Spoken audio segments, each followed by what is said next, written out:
मैं एक नामर्द आदमी था, इसलिए मैंने एक अंधी लड़की से शादी कर लिया। रात होते ही मैं अपने कमरे में अपनी बीवी के पास नौकर को भेज देता था। मेरा नौकर जब भी मेरी बीवी के कमरे में जाता तो एक गिलास दूध लेकर जाता था।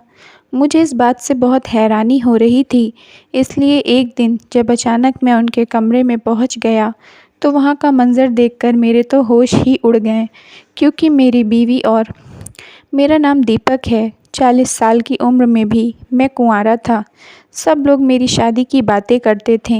मैं एक बहुत बड़े ज़मींदार का इकलौता लड़का हूँ। मेरे माँ बाप ने मेरी ज़िंदगी का एक बहुत बड़ा सच मुझसे और दुनिया वालों से छुपाया था। जब मैं 10 साल का था तो मुझे एक भयंकर बीमारी हो गई थी। मैं ठीक नहीं हो पा रहा था उस बीमारी से। मैं 1 साल बाद ठीक तो हो गया, लेकिन वह बीमारी मुझे नामर्द बनाकर चली गई। यह बात किसी को नहीं पता थी।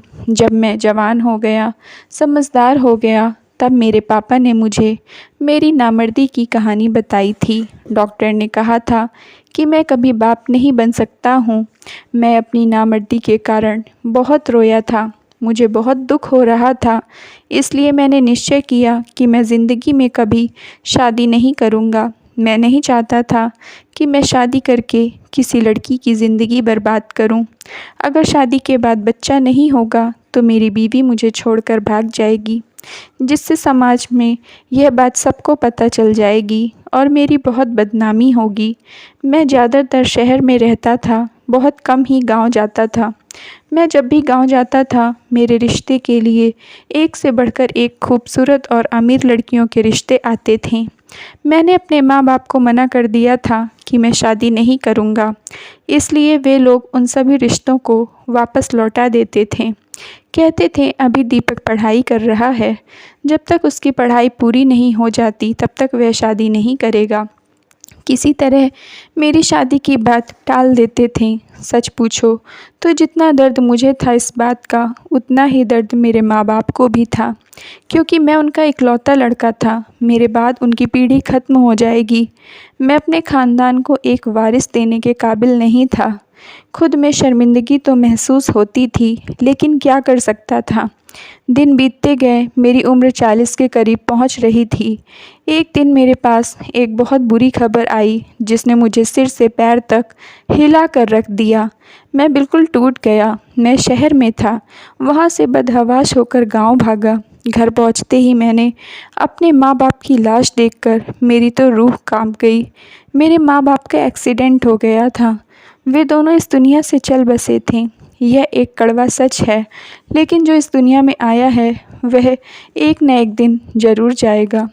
मुझे अपने सीने पर पत्थर रखना पड़ा। दुख तो बहुत बड़ा था, लेकिन भगवान जितना बड़ा दुख देते हैं उतना सहन करने की क्षमता भी देते हैं। मैं बिल्कुल अकेला हो चुका था। मेरे साथ के मेरी उम्र के जो लड़के थे, उनके बच्चे भी जवान होने लगे थे। गांव में घर संभालने वाला कोई नहीं था, इसलिए मैंने शहर छोड़ दिया और गांव में बस गया। जब से मैं गांव में रहने लगा, मुझे एहसास होने लगा कैसे इतने सालों तक मेरे माँ बाप ने मेरी शादी की बात टाली होगी। बहुत मुश्किल भरे दिन रहे होंगे, क्योंकि हर आदमी मेरी ही शादी की बात करता है। गांव में लोग एक दूसरे की बात ज़्यादा करते हैं और मेरी शादी की बात ज़्यादा करते, लेकिन मैं एक अमीर ख़ानदान का इकलौता लड़का हूँ। सबका कहना था कि इसलिए मुझे शादी करना ज़रूरी है। मुझे शादी करके बच्चा पैदा करके अपना वंश बढ़ाना चाहिए, वरना मेरे बाद मेरी संपत्ति का क्या होगा। एक दिन गांव के सरपंच के लड़का की शादी थी। मेरे घर भी निमंत्रण आया। मैं शादी में नहीं जाना चाहता था, लेकिन मैं चला गया, क्योंकि मेरे घर में और दूसरा कोई व्यक्ति नहीं है। जैसे ही मैं शादी में पहुंचा, सब लोग मुझे ही घूरने लगे। मेरे सामने तो किसी को कुछ कहने की हिम्मत नहीं थी, क्योंकि मैं बहुत गुस्से वाले स्वभाव का था। इसलिए लोग मेरे पीठ पीछे बातें कर रहे थे।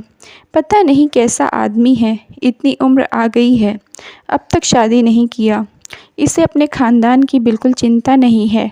हमें तो लगता है कुछ प्राइवेट बात है, इसीलिए शादी नहीं कर रहा, क्योंकि यह आदमी शादी के लायक नहीं है। ज़रूर कुछ ना कुछ कमी है।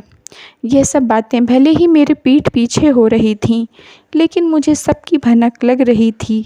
लोग मेरे पीठ पीछे मुंह बनाते थे और सामने बहुत रस से भरी बातें हंसकर करते थे। मेरे शादी न करने के कारण लोग अपनी बहू बेटियों को मुझसे दूर रखते थे। यह सब बातों से मैं परेशान हो उठा और आधी शादी छोड़कर ही वापस घर आ गया था। मैं कुछ ऐसा करना चाहता था जिससे सभी का मुंह बंद हो जाए। सभी लोगों का मुंह बंद करने का सिर्फ एक ही रास्ता था कि मैं शादी कर लूं। लेकिन किससे, कौन लड़की मेरे इतने बड़े राज को राज रख पाएगी? मैंने अपने मन में विचार किया कि मैं किसी ऐसी लड़की से शादी करूंगा जिसके अंदर कोई कमी हो। वही लड़की मेरी कमी को समझ सकती है और मेरे राज को राज रख सकती है। लेकिन उस उम्र में मुझे कौन अपनी बेटी देगा? मेरे तो सिर के बाल भी सफ़ेद होने लगे थे। कहते हैं ना कि भगवान ने हर किसी का जोड़ा बना कर भेजा है। मेरी किस्मत में भी एक लड़की थी जो मुझसे शादी करने के लिए कुंवारी बैठी थी। पता चला कि पास के गांव में एक लड़की है, वह अंधी है। उसके माँ बाप बहुत गरीब हैं, इसलिए उसकी शादी नहीं हो रही है। वह लड़की मेरे ही उम्र की थी।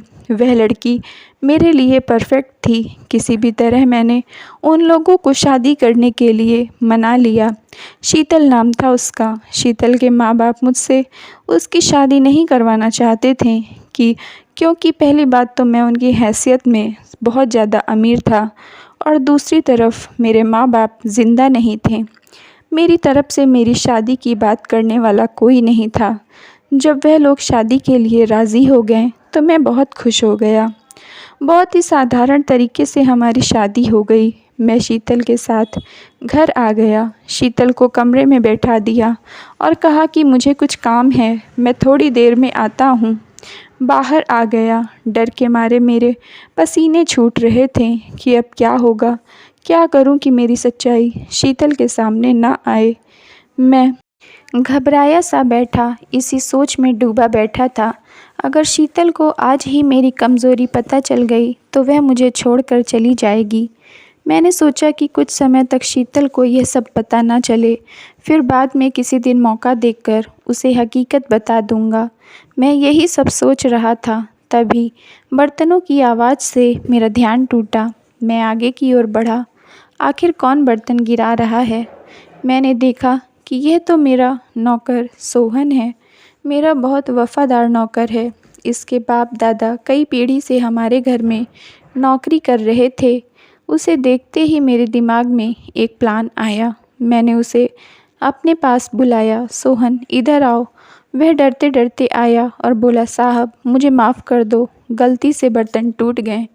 मैंने कहा, डरने की बात नहीं है, इधर आओ। वह मेरे पास आ गया, हाथ जोड़कर खड़ा हो गया। मैंने उससे अपनी सारी मजबूरी बताई और उससे विनती किया कि वह आज रात के लिए मेरी बीवी के कमरे में चला जाए। मैं जानता था कि ये बहुत गलत है, मैं अपनी बीवी के साथ धोखा कर रहा हूँ, लेकिन मेरे पास अपना सम्मान बचाने का कोई रास्ता नहीं था। सोहन ने कहा, मालिक मुझे माफ़ कर दो, मैं यह पाप नहीं कर सकता हूँ। आप मेरे मालिक हो और आपकी पत्नी मेरी मालकिन है। मैं अपने ईमान का गिरा नहीं हूँ, मैं उनके साथ कुछ नहीं कर सकता हूँ। मैंने उसे अपनी कसम देकर अपनी पत्नी के कमरे में भेज दिया। सोहन एक हट्टा कट्टा नौजवान मर्द था। वह शरीर में मेरी तरह था, लेकिन फिर भी मैं घबरा रहा था कि कहीं शीतल को यह हकीकत ना पता चल जाए कि उसके कमरे में उसके पति की जगह गैर मर्द है। मैं घबराया हुआ पूरी रात कमरे के बाहर बैठा रह गया। दूसरे दिन सुबह जब सोहन कमरे से बाहर आया तो मैं फ़ौरन अपनी बीवी के पास पहुंच गया। मैं यह देखकर खुश हो गया कि मेरी बीवी को कुछ पता नहीं चला था कि रात में उसके साथ उसका पति नहीं बल्कि दूसरा आदमी था। सभी और गांव में लोग मेरी तारीफ़ कर रहे थे क्योंकि मैंने एक अंधी लड़की से शादी किया था। सब यही कह रहे थे, दीपक जी बहुत समझदार आदमी हैं। एक गरीब अंधी लड़की से शादी करके उसकी तो किस्मत ही खुल गई है। सुबह जब मैं उसके कमरे में गया तो मुझे एहसास हुआ कि मेरी बीवी मुझसे शादी करके बहुत खुश है। उसने कहा, आपसे शादी करके तो मेरे भाग्य ही खुल गए हैं। मुझे अपनी किस्मत पर यकीन नहीं हो रहा है कि आप मेरे पति हैं। आप पति नहीं भगवान हैं। अब तो बस भगवान मेरी गोद भर दें, मैं आपको आपके घर का वारिस दे दूं और कुछ नहीं चाहिए। वह मेरे बारे में कितना अच्छा सोच रही थी, लेकिन मैं उसके साथ कितना गलत कर रहा था। आज रात भी मैंने सोहन को भेज दिया, लेकिन मैं यह देखकर हैरान रह गया कि जैसे ही मैंने उसे अपनी बीवी के पास रात गुजारने को कहा तो वह दौड़कर किचन चला गया। थोड़ी देर बाद जब वापस आया तो उसके हाथ में एक बड़ा सा दूध का ग्लास था। मुझे उसकी इस हरकत पर गुस्सा तो आया, लेकिन मैंने कुछ नहीं कहा। अगली रात भी यही हुआ। जब मैंने सोहन को अपनी बीवी के पास रात गुजारने के लिए भेजा तो वह फिर से एक गिलास दूध लेकर जाने लगा। मैं उसके हाथ से दूध देखकर पीछे पीछे उसके पूछने के लिए जा रहा था, तब तक वह कमरे के अंदर जाकर दरवाज़ा बंद कर चुका था। मैं बाहर ही खड़ा रह गया। मुझे कुछ दिनों तक यह नाटक चालू रखना था। मैंने सोचा था कि जब तक मेरी बीवी प्रेग्नेंट नहीं होगी तब तक मैं सोहन को उसके कमरे में भेजता रहूँगा, और जब वह प्रेग्नेंट हो जाएगी तो सोहन को मना कर दूँगा। मुझे सोहन से वादा लिया था कि वह उसका यह राज किसी के सामने नहीं खोलेगा, अपने सीने में ही दफन रखेगा।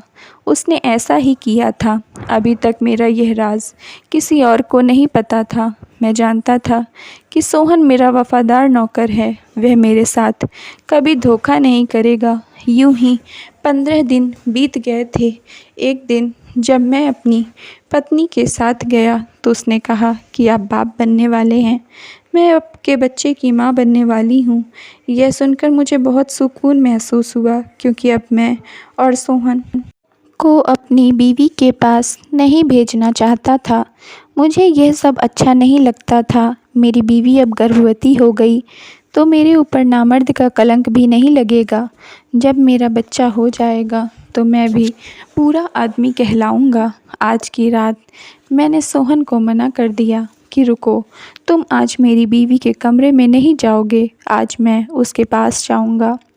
मैं अपनी बीवी के पास चला गया। मेरा नौकर मुँह लटका कर बाहर खड़ा रह गया। मैं अपनी बीवी के पास गया तो वह मुझसे कहने लगी, आप आज दूध का ग्लास किधर है? मैं दूध के बारे में सोहन से पूछना ही भूल गया था। अगर मैं बाहर जाऊंगा तो इसे शक हो जाएगा, इसलिए मैंने उसे दूसरी बातों में उलझा दिया। उसने कई बार दूध का जिक्र किया, लेकिन मैंने हर बार अनसुना कर दिया।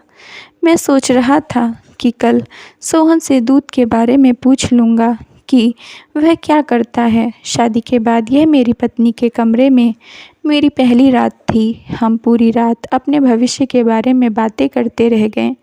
सुबह हो गई। मैं सोहन से आज फिर दूध के बारे में पूछना भूल गया। जब रात को मैं अपनी बीवी के कमरे में जाने लगा तो सोहन पहले से ही एक गिलास दूध लेकर दरवाजे पर खड़ा था। उसने मुझे रोकते हुए पहले ही वह कमरे में घुस गया और अंदर से दरवाज़ा बंद कर लिया।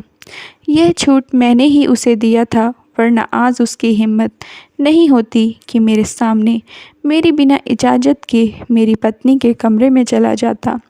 मैं बहुत परेशान हो गया। जब दूसरे दिन सोहन मुझे मिला तो मैंने उससे उसकी बेशर्मी की वजह पूछा तो वह बोला, मालिक, वह बेशक आपकी पत्नी है, लेकिन वह मेरे बच्चे की माँ है, इसलिए उन पर मेरा भी हक है। अपने नौकर की बात सुनकर मुझे बहुत बड़ा धक्का लगा। मैंने कभी नहीं सोचा था कि सोहन मेरे साथ गद्दारी करेगा। सोहन हर रात मेरी बीवी के कमरे में गुजारने लगा और मैं कुछ नहीं कर सकता था। एक दिन मैंने उन दोनों को दिन में हंस हंस कर बातें करते हुए देखा तो मेरे तन बदन पर आग लग गई। मुझे अपनी बीवी पर शक होने लगा। शायद उसे इस राज के बारे में पता चल गया है और वह सोहन के साथ मिलकर मुझे धोखा दे रही है। उसका सोहन के साथ भागने का मकसद है। जब मेरी बीवी अपने कमरे में गई तो मैं उसे मिठाई खिलाने गया। उसने कहा, अभी अभी तो आपने मुझे मिठाई खिलाया है और फिर से मिठाई? मैं इतना मीठा नहीं खा सकती हूँ। मेरी बीवी गरीब और अंधी थी, लेकिन वह बहुत खूबसूरत थी, इसलिए मुझे पूरा यकीन हो गया कि सोहन और मेरी बीवी का अफेयर चल रहा है। मैंने उससे कहा, मैं मिठाई तो अभी लेकर आया हूँ, इससे पहले मैं नहीं लेकर आया। शायद कोई नौकर होगा और तुम मुझे समझ बैठी। मैं यह कहकर कमरे से बाहर चला गया। मैंने सोहन को बुलाया और उससे पूछा कि यह सब क्या चल रहा है। तुम मेरी बीवी से दिन में हंस हंस कर बातें क्यों कर रहे थे और वह तुमसे क्या कह रही थी। उसने कहा, मालिक, जब मैं रात के अंधेरे में आपकी पत्नी के साथ अकेले बातें कर सकता हूँ तो दिन में करने में क्या समस्या है। मैंने उसके गाल पर थप्पड़ लगाया और कहा कि तू आज के बाद मेरी बीवी के इर्द गिर्द भी नहीं दिखेगा। उसने कहा, मालिक, यह सब मुझे आपने ही करने के लिए कहा था। मैं अपनी मर्ज़ी से आपकी बीवी के कमरे में रात नहीं गुजारता था, लेकिन अब मैं अपनी मर्ज़ी से जाऊंगा उनके पास और आप कुछ नहीं कर पाएंगे। मैंने उस पर दूसरा थप्पड़ उठाया तो इस बार उसने मेरा हाथ पकड़ लिया। वह मुझे धमकी देने लगा, ये मत भूलना कि तुम्हारा राज मेरे पास है। अगर मैंने किसी को बता दिया तो तुम किसी को मुंह दिखाने लायक नहीं रहोगे। पानी सिर के ऊपर चढ़ गया था। मैं इस सोहन से हमेशा के लिए छुटकारा पाना चाहता था, क्योंकि मेरा काम हो गया था। मेरी बीवी गर्भवती हो गई थी, अब मुझे इसकी ज़रूरत नहीं थी। मैं मौके की तलाश में था। आधी रात का समय था, मुझे नींद नहीं आ रही थी। मैं अपनी पत्नी के कमरे के पास गया, उसका दरवाज़ा खोलने की कोशिश किया तो वह खुल गया। मैं अंदर गया तो अंदर का नज़ारा देखकर तो मेरा सिर ही चकराने लगा। यह क्या हो रहा है, मुझे कुछ समझ नहीं आ रहा था। मेरी आहट से मेरी बीवी जग गई, जबकि मेरा नौकर सोहन ज़मीन पर घोड़े बेचकर सो रहा था। मेरे हाथ में चाकू था। मैं सोहन का कत्ल करने वाला था, लेकिन उसको सोता देखकर रुक गया। मैंने अपनी बीवी से पूछा, भगवान के लिए मुझे बताओ यह सब क्या हो रहा है, वरना मेरा दिमाग फट जाएगा। उसकी बातें सुनकर तो मेरा यकीन कर पाना मुश्किल हो रहा था। क्या कोई आदमी ऐसा भी कर सकता है? मेरी पत्नी ने कहा, जब सोहन पहली रात को मेरे कमरे में आया था तभी उसने मुझे सच सच बता दिया था कि मैं दीपक साहब का एक मामूली नौकर हूँ। मालिक नामर्द हैं, इसलिए मुझे आपके पास भेजा है। लेकिन वह अपने पास दूध का ग्लास लेकर आता था, जिसमें नींद की गोलियां डालकर पी लेता था। वह कहता था, मालकिन, आप बेफिक्र होकर सो जाओ, आपको मुझसे डरने की ज़रूरत नहीं है। मैं नींद की दवा खाकर नीचे सो जाऊंगा। हम दोनों आपको आपकी गलती का एहसास करवाना चाहते थे, इसलिए उस दिन आपको दिखाने के लिए हम दोनों आपस में हंस हंस कर बातें कर रहे थे। मैंने कहा, फिर तुम गर्भवती कैसे हो गई? उसने कहा, यह झूठ है, मैं गर्भवती नहीं हूँ। मुझे सोहन की वफ़ादारी पर विश्वास नहीं हो रहा था। कोई मर्द ऐसा भी कर सकता है? वह नींद की गोलियां इसलिए खाकर सो जाता था क्योंकि आखिर वह भी एक मर्द ही था। कभी उसके मन में अपनी मालकिन के लिए पाप न आए, इसलिए ऐसा करता था। मैं सोहन का कत्ल करने जा रहा था। भगवान ने मुझे यह पाप करने से बचा लिया था, वरना मैं खुद को कभी माफ़ नहीं कर पाता। मुझे सोहन के ऊपर गर्व हो रहा था। Thank you friends. अगर आप लोग को स्टोरी पसंद आई हो तो प्लीज़ लाइक कर दीजिए और चैनल को सब्सक्राइब कर लीजिए।